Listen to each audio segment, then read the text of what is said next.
the Countryside Podcasts with Chris Skinner.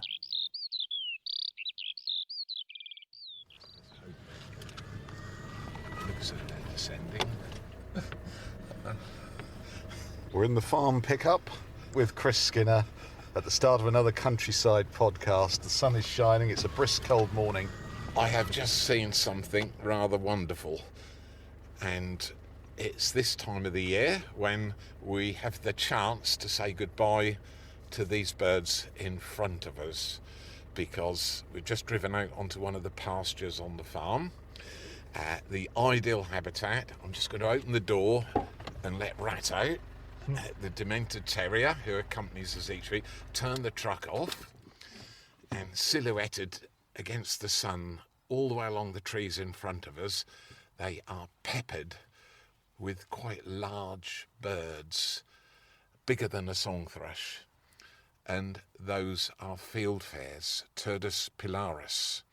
And the reason they're here is that we're on the east coast of the UK, only about 20 miles from the sea at the very most. And they are, the only word to describe it is itchy and unsettled, and they're ready to go back across the North Sea to the Netherlands and then do a northward journey right up to kind of almost Arctic tundra up there, the end of the tree line, in fact, and many of these birds will nest on the ground. There are winter visiting thrushes, and I think there was a few redwing, Turdus iliacus, mixed in with them. There they are at the top of the trees, but we've just seen them on the wing as well. Yes, they have. They're out. This is their very favourite habitat. Remember, when they go back across the North Sea and head up north, it can still be really cold and frozen conditions there. And so what they're doing, they're feeding up in the UK. They arrived in September and October, both species, the redwing and the fieldfare.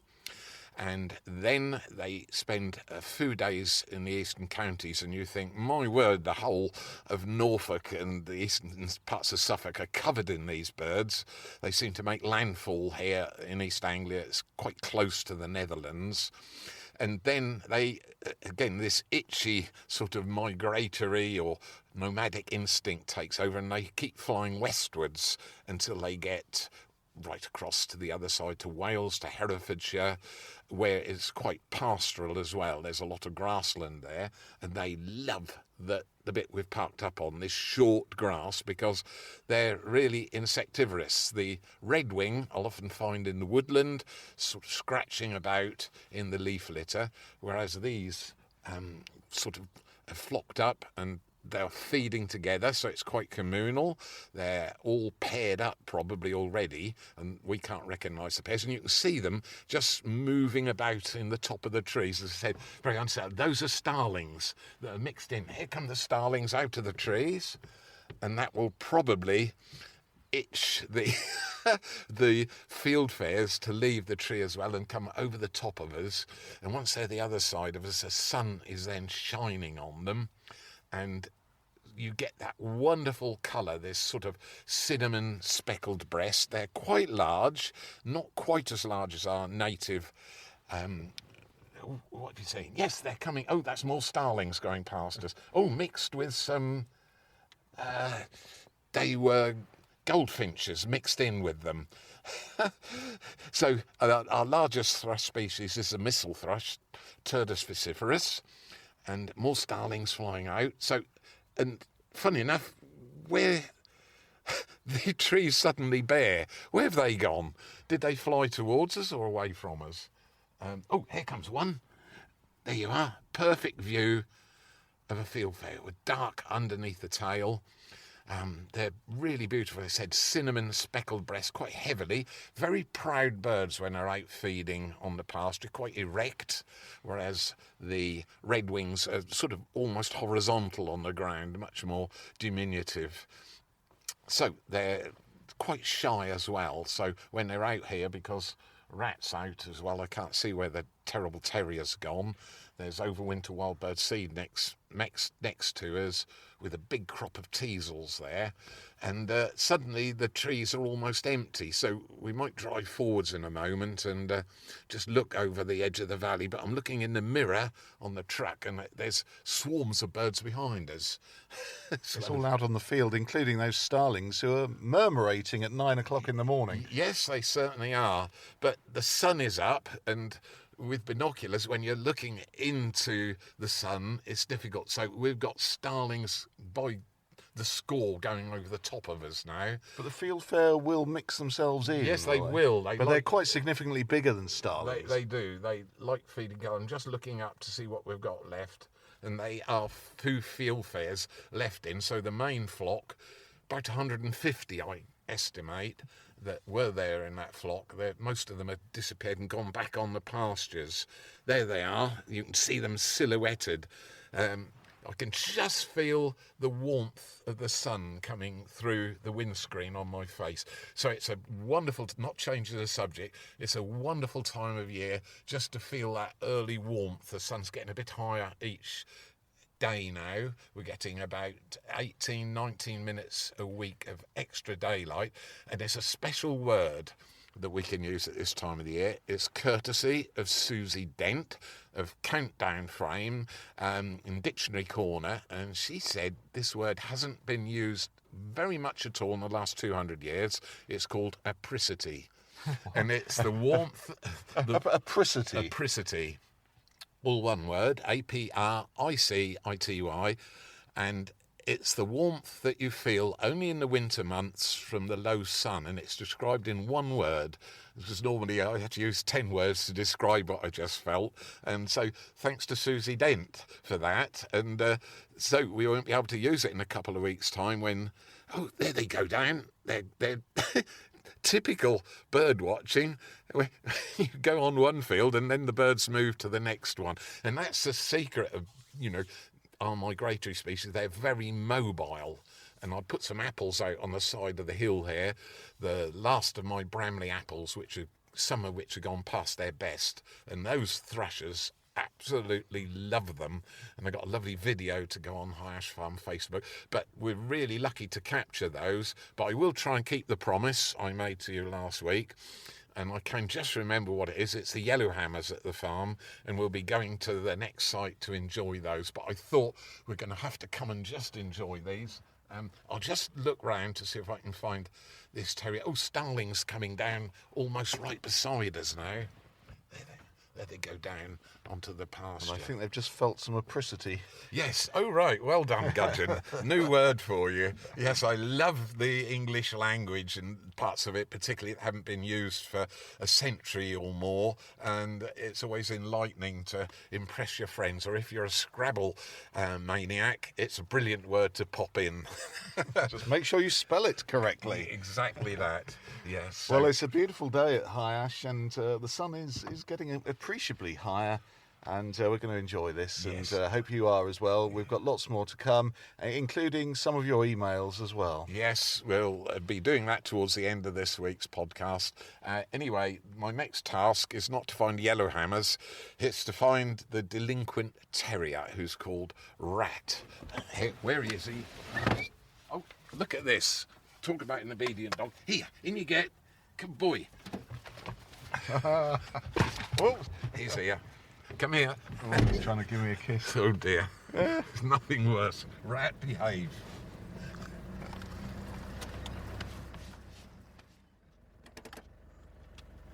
He's just driven a field away, and we've got a marvellous view now of these winter visitors. We've driven down the hill. We're on the sunny side of it. Oh, and there's a flock of goldfinches mixed in with them. They're all out on this really short grazed pasture. To be honest, I don't know which way to look, whether to admire the goldfinches, unusually mixed in, but there were some thistles on this horse pasture, and so the thistledown dropped on to the ground, and that's the fodder, if you like, for those goldfinches. Cardulus, scientific name of the thistle, and that of the goldfinch as well. Just look at that, though. These fieldfares are on the hillside, short grazed grass, and they're all hunting for soil invertebrates, a worm, anything like that. is absolutely perfect for them. So it'd be fair to say they're fueling up for their journey back. Exactly that. And what they're waiting for is a southwesterly wind. So they have kind of what I need first thing in the morning, the wind behind you to get you going. And Well, we understand in 2 or 3 days' time it'll get a lot milder and that wind will swap round from the south. yes, and that's what they're waiting for, which is why our farm here is covered in them, all the pastures, all the way down the hill here in front of you. Look, these erect birds, very proud, sort of hopping along in little jerks and then stopping and listening and looking down at the ground to see if there's a worm up near the top. And that's perfect fodder. A large earthworm from High Ash Farm will get you most of the way across the North Sea. That's what you call economical power. Yes, love it. Absolutely love it to bits. So you're spoilt. You've got the perfect view of them, 25 yards away from where we're sitting. Oh, they look marvellous, don't they? And got the outline of them against the sun as well. Yes, yeah. And generally, there'd be a few redwing mixed in there. We might catch up with those later when we go past one of the areas of woodland.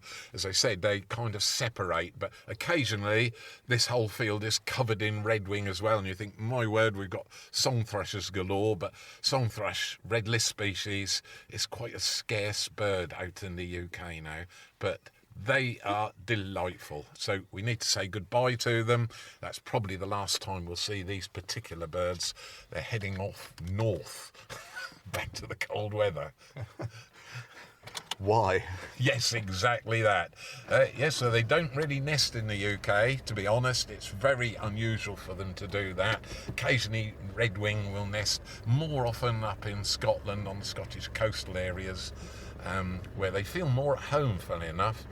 But there we are, just to spoil you, there is a redwing at the top of the flock, just to the left of that post. That's the redwing with the lovely sort of orangey feathers underneath the wings, which you can see much better when they're flying. There we are, farewell birds. Bon voyage. Exactly.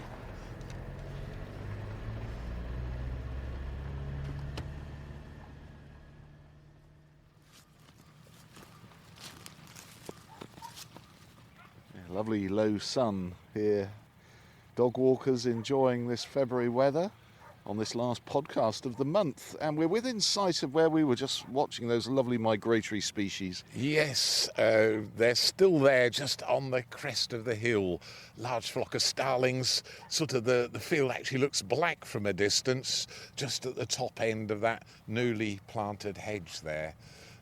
Just a wonderful sight with the sun behind us, and we're standing on one of the pollen and nectar fields now, and it looks rather pockmarked, doesn't it, to be honest? These moles? Yes, they're molehills. We're continuing that theme of creatures that you don't see, and very few people in this country have actually ever seen a live mole.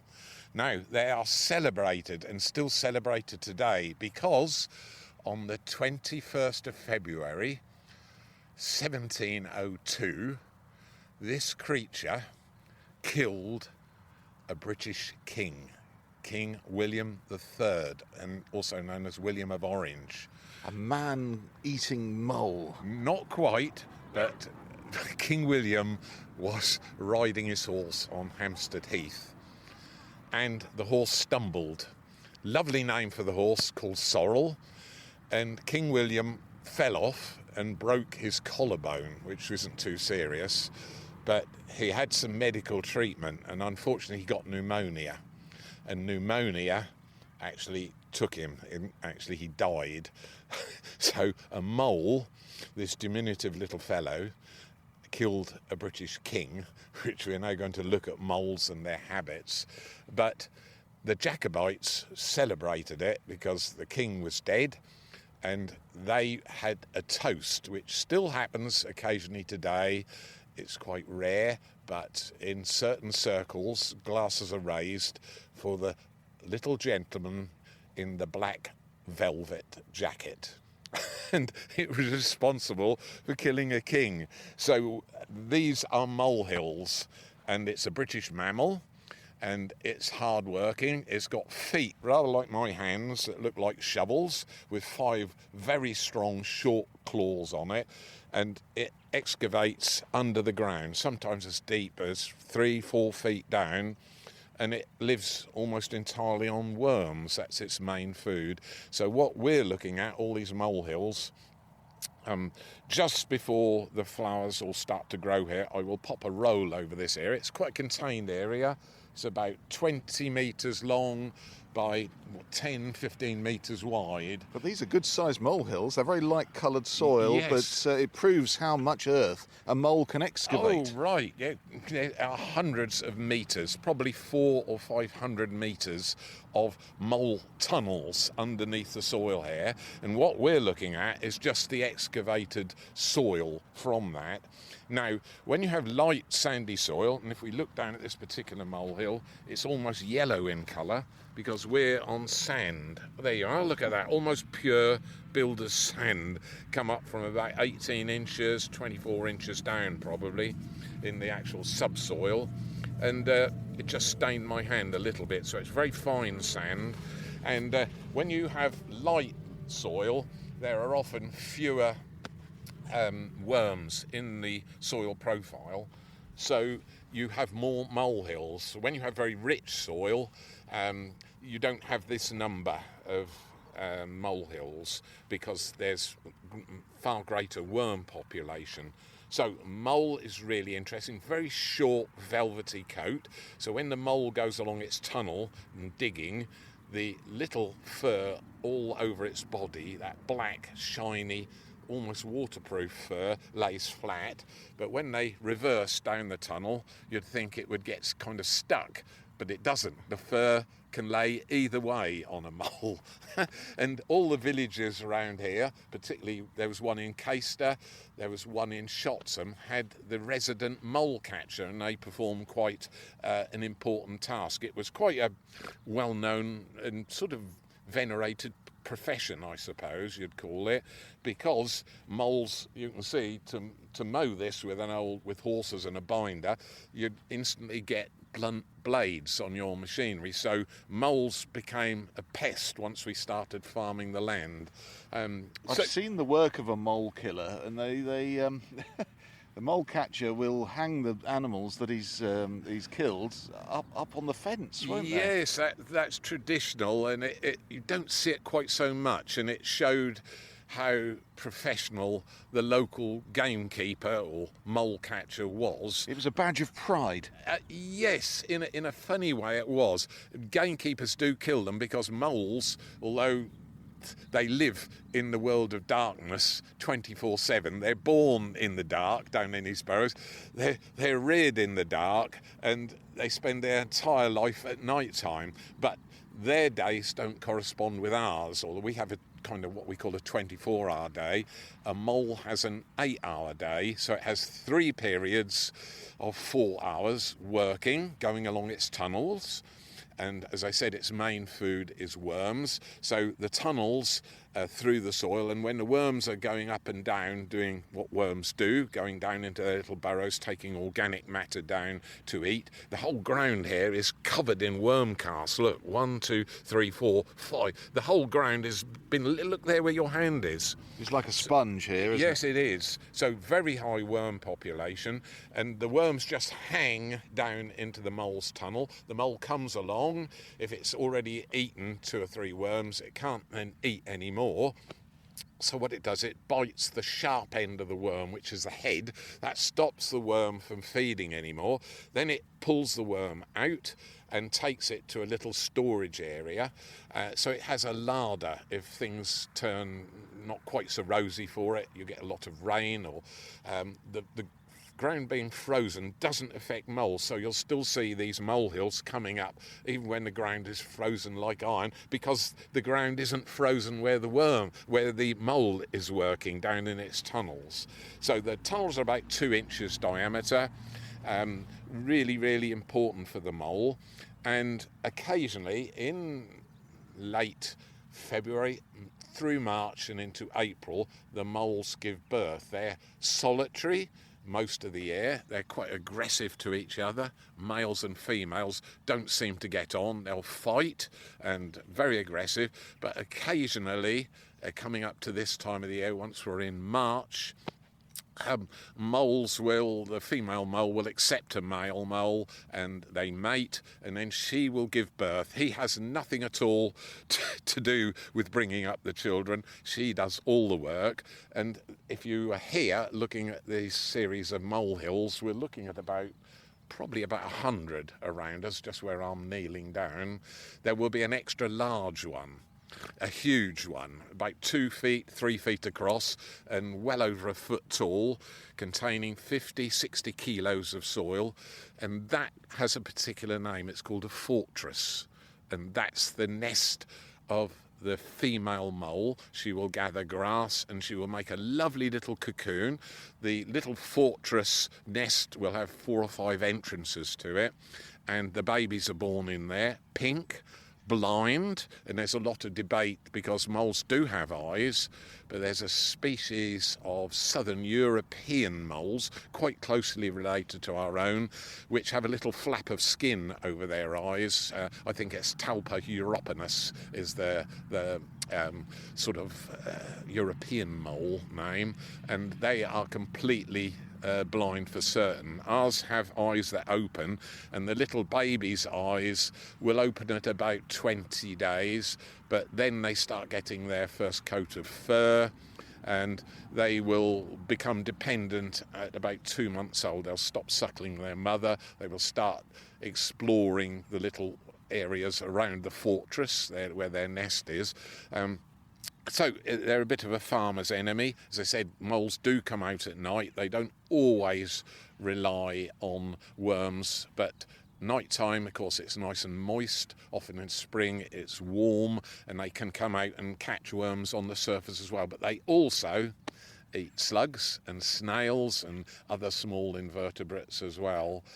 So they do some good, although pest number one, they will take eggs, funny enough. They have been seen carrying eggs and eating them. How big are they? They're tiny. It's always quite surprising. A large mole will be about 5.5 inches long. What's that, about 120 millimetres long. No longer than that. That would be a fully grown one. They do have a short tail. They have a little pink nose, which is so sensitive to soil movements, to temperature, to any vibration in the soil as well. And the little nose is covered in tiny little sensory organs called papillae, and they use that, and round the papillae are little sensitive hairs as well. So when they go along their tunnels, remember they're 24/7 in pitch black. It's like being born in a grave, almost, is the only way to describe it. And so they're so sensitive. There's a lot we don't know about them still, their habits, mating and things like that. So it's a really interesting time if you're a somebody young, just getting interested in natural history. Then there's a huge scope to find out much more about native mammals. Look, and you don't see them, as I said. Well, they're so ubiquitous, aren't they, moles? We see the evidence everywhere. Yes. But isn't that wonderful that there's still this mystery? Yes, it is, and I love it. So they don't get controlled here. Lots of people, if you have a golf course, I can understand. It's just an extra obstacle, if you like. But people are even controlling them out on common land. Down in North Suffolk, there's a golf course right next to the common at Outney there, and I have found mole traps out in common ground, and I think, we should respect the fact that it's common ground. It kind of belongs to everybody and every creature as well, and we shouldn't be controlling them out on common ground. But on agricultural pastures like this, you can see they're a problem, because where we are with this sandy soil, you can look over at the molehills there, you can see stones have come up. Remember those short front legs, As I said, the mole is cylindrical. It's just built of muscle. It's really incredibly strong little animal with short, powerful legs and huge feet for such a small animal with sharp claws on it. And they dig away at the soil and then bring it backwards all the way along the tunnel and then push it up either with their back end or their front end. As I said, they don't seem to have a neck. Almost the head is joined to the body. But there we are, a little treat for you. I'd love to see one in action, but Yeah. I guess I never will. No, the best thing to do is to sit here for hours, get a deck chair on a hot day and watch out for freshly moved soil. And this has all been brought up over the last month or two, over the winter months. But this time of the year, they become very active and there'll be 3 or 4 new molehills brought up here every day. And we just have to sit and watch. Perfect job for you, Matthew. I am a mole and I live in a hole.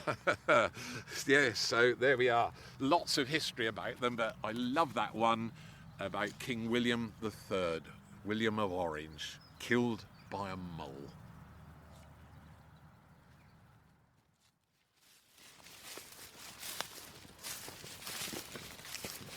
We've come to the other side of the farm now. Rat's gone herring off. Rat, what are you doing down there? Almost out of sight. But he is being very well behaved this morning. He looks forward to this time of week and gets very excited when you arrive at the farmyard. But first of all, I've got a bit of an apology to make to everybody, because last week I promised that we'd visit the yellowhammers at the farm, and this is their area where they love to gather. There's 2 separate flocks, and in total there's close to 150 yellowhammers here in the 2 separate flocks, roughly 50-50 males and females. And the hedges, because yellowhammers are buntings, the hedges look as though they're strewn with yellow ribbons. It is such a sight. There are 2 apologies. The first one is we've got kestrels all the way down the hedge on the other side of the field. One sparrowhawk has been joined by another and circling over the top of where we are. What a magnificent sight. Go on, Gudgin, tell me what that is. Does it begin with a B? Yes, it's a bee, a buzzard, and there's a hare. Just 10 yards away from us.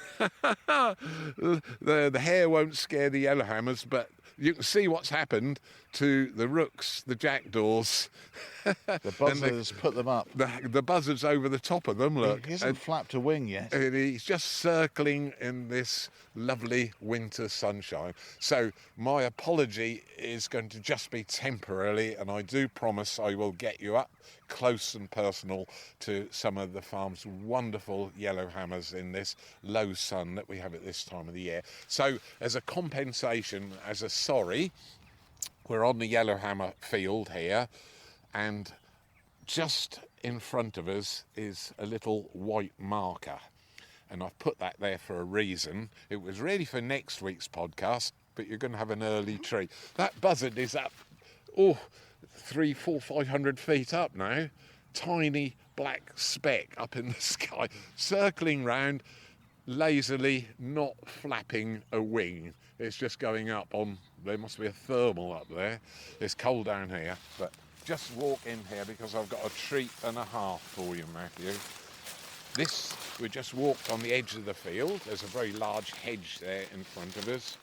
And this is a special margin. It's about 10 metres wide. It's got hardheads in it, or knapweed, growing up. And there's a special grass here, which I've sown. If we walk in a little bit more, it's quite jungle-like. 1 or 2 of last year's teasels as well. Yes, and here's the grass, and it's already grown quite considerably at this time of the year, and it's here for a reason. Look at this. If I follow the grass right back down to the ground level, and I'll pick one off like that, it's bright green, and what we got there, it's 2 feet tall. So it's grown already down in this understory, and it's got a special secret. I can cut a bit of grass off, and I used to do this as a young boy, put it between my thumbs, and I used to be able to do it, and you can actually blow it like a reed. Yeah. And so the secret is the grass has lots of little individual shreds. You can get it like that, and almost hair-like shreds all the way down. And there's a creature here that does just that with its front teeth. And it's absolutely beautiful. Got the rather unromantic name of Micromos minutis. It's the harvest mouse. And this margin has been sown specially for them with this grass species, which is called cocksfoot. And they use that for the nest? They use this for the nest. They shred it, so it's a green nest. It isn't actually bitten off. They shred it. The female does all the work. It takes perhaps 8 to 12 hours to make a nest, and it is the most beautiful little nest. And why I've brought you here, I walked down here yesterday to check the yellowhammers, which were very obliging, and they're not here this morning. But just look here. Oh, look at that. That is just extraordinary. That's an intricately weaved nest, which is a foot off the ground. Yes, a good in amongst all the vegetation here. Yes. And that's last year's harvest mouse nest. That's correct, yes. And so they are incredibly difficult to find in the summer months when this nest is in use. It's the work of the female entirely, so she does all the work. And you can see the grass here. These were the stems from last summer that grew up quite tall, probably 2.5, 3 feet tall. She has something special. She's got 4 feet, which all mice have, but she has a tail, which is prehensile. It's the only British mammal that has the last 1/3 of her tail. She can curl it round a grass stem 2 or 3 times, and it kind of acts like a shooting stick. So she can balance with her hind feet, 2 hind feet, gripping stems of either corn or, in this case, the cocksfoot grass. And then she uses her front feet to pull it in. Then she shreds, using her incisor teeth, she shreds all the way down those leaves, still without biting it through, so it's a green living nest. She constructs it and she lines it from the inside. She'll find some dead grass, and if I'm very careful, you can just see where the hole was. To give you an idea, it's not much bigger than a cricket ball, is it? It's probably about cricket ball size. And the opening is tiny. The opening, I can't get my little finger in there.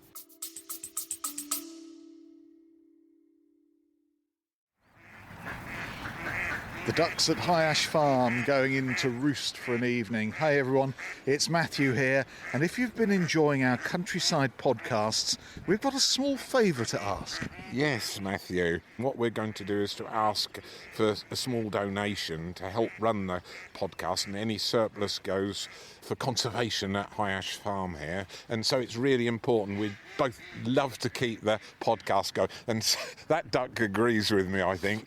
Well, it's straightforward to donate. You can make a one-off donation or set up a small monthly contribution, and the address is highashfarm.com/podcast. We're hugely grateful for any support. It means we can keep sharing the stories of the countryside, which I love doing each week, but it's that small amount of costs we need to cover. So thank you very much in advance.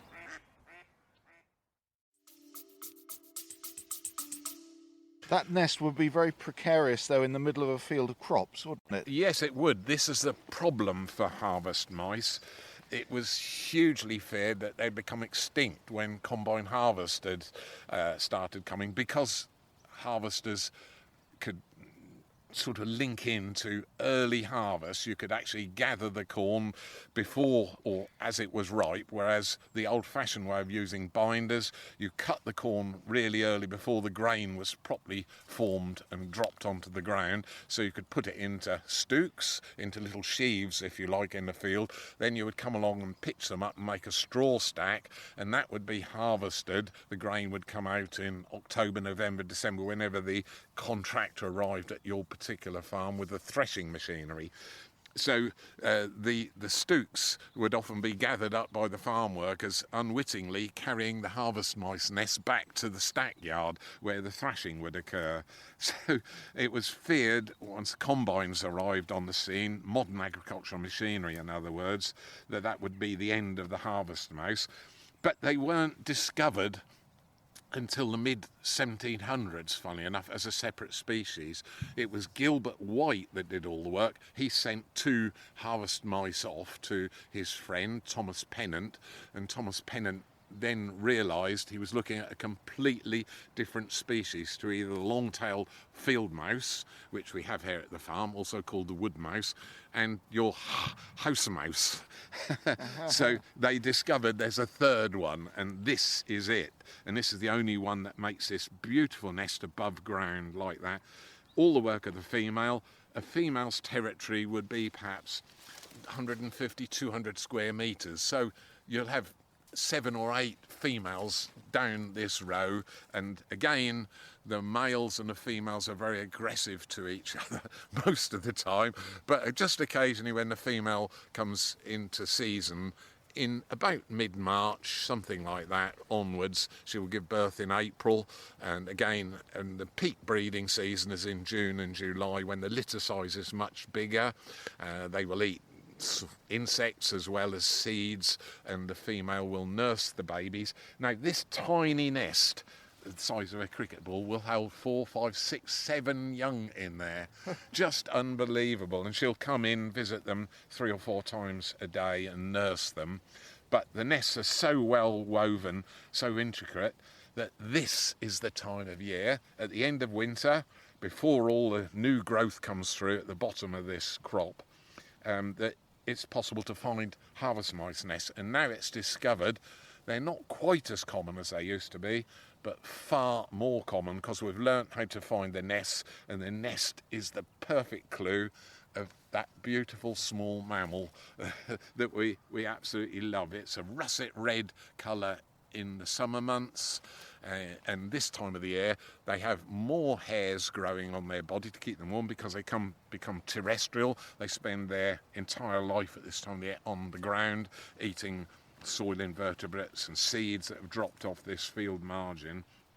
And so they have little guard hairs on their body, and the tips of the guard hairs almost black, so it gives the impression that lovely rufous red colour of the harvest mouse is almost like a not grey anymore, it's kind of browny black in colour. So there we are, a little bit of the history of one of our favourite small mammals. Appears in lots of children's storybooks, of course, and that nest is just one of the wonders of nature, Matthew.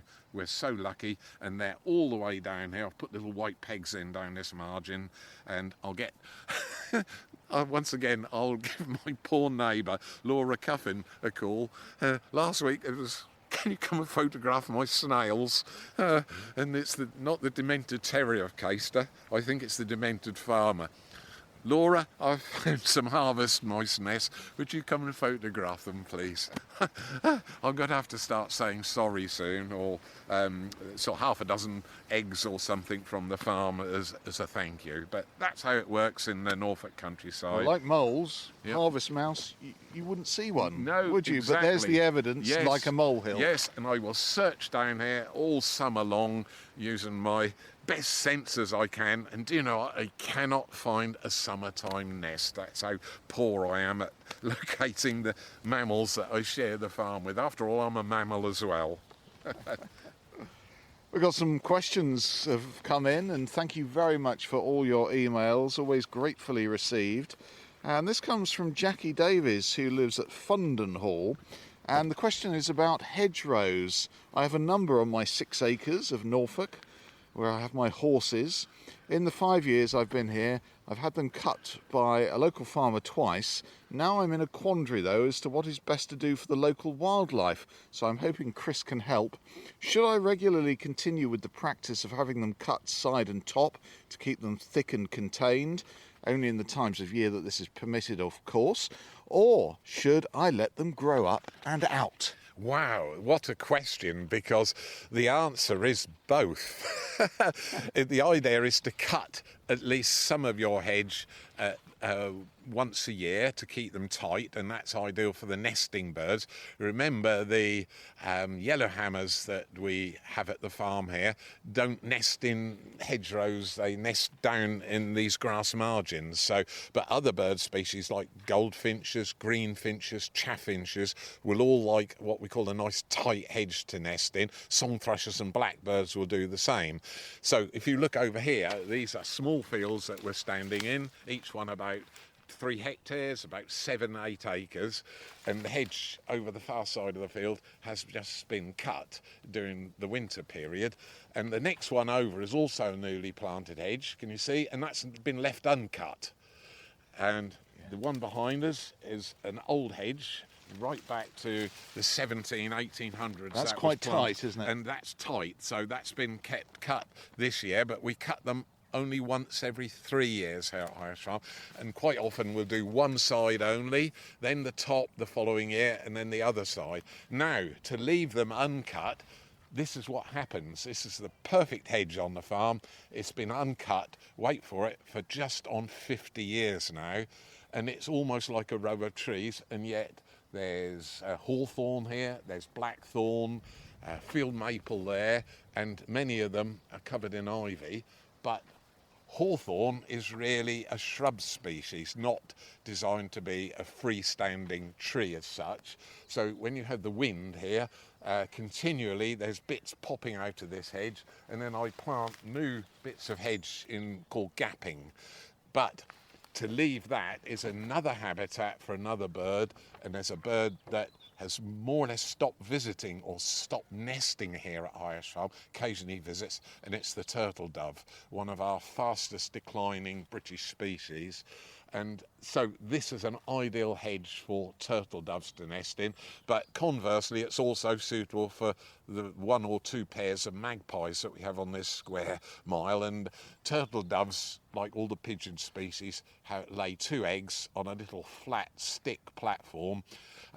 Incubation, most of it's done by the female, so if she hops off the nest even for 5 minutes, the eagle-eyed magpies will take the eggs, and predation is just part of the decline of the turtle dove species. So it is, as with conservation always, there's a balance to strike, and that's really the answer. So if you can provide a choice of habitats, which we do at the farm, wait for it, there's 26 miles of hedge here at the farm. Just look at it all. Everywhere we're looking, there are hedgerows, some overgrown like this, some cut every 3rd year, and some just cut, particularly the ones close to the farm, we just cut them, and on roadsides as well, where there's a safety issue, we cut those every year just for traffic safety.